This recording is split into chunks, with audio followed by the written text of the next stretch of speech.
Other than the vandalism, there have been no arrests, there have been no fights, nothing like that.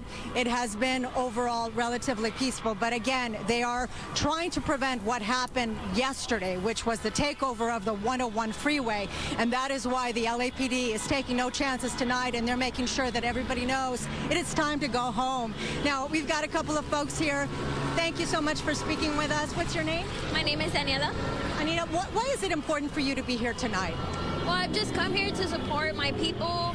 You know, I'm very grateful that our parents and grandparents, the sacrifice that they had to go through for us to have a better life. And, you know, just don't bite the hands that feed you, you know, just, it's not okay the way they're doing it. And it was never just about deporting the criminals. They're going after everyone, and that's not okay. So I think that we should stand up for our people and always be proudful and pride about our people and never forget about them. Absolutely. And what about you, sir? How do you feel about all this?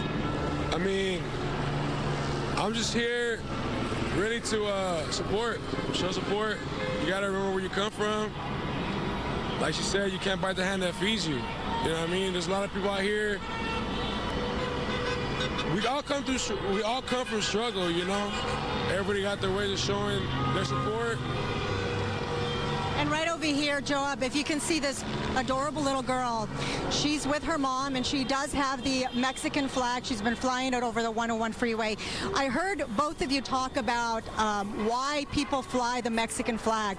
And what I can tell you from what I've been told from many of the folks who have been demonstrating, it has to do partially with the fact that they are very proud of where they come from. And even if the president is calling a certain segment of the population rapists and criminals, they're not going to shrivel down and say, oh no, you know, we don't want anything to do with Mexico.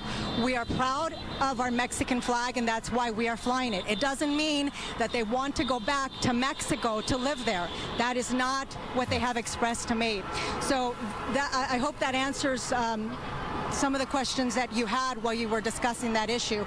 But again, this is, you know, that has been declared an unlawful assembly, and LAPD wants everybody to disperse and go home. It has been a demonstration that has taken place all day long. And at this point, you know, at night, some of the troublemakers come out. I didn't see the vehicles that were doing donuts earlier that you were describing. I haven't seen it at least in this particular area, and we are at Aliso and Maine. But obviously that's going on in other parts, and when that takes over, you know, it's just impossible to control. And that is why the LAPD wants to make sure that everyone stays safe. There were no problems earlier in the day. They were not telling anybody to disperse. They let everybody express their views, and that's just the way it's been. So at this point, you can see all of the LAPD officers here. Everyone is just standing, just sending the message. It's time to go home. And Gina, I just want to clarify what I was saying earlier about the flags.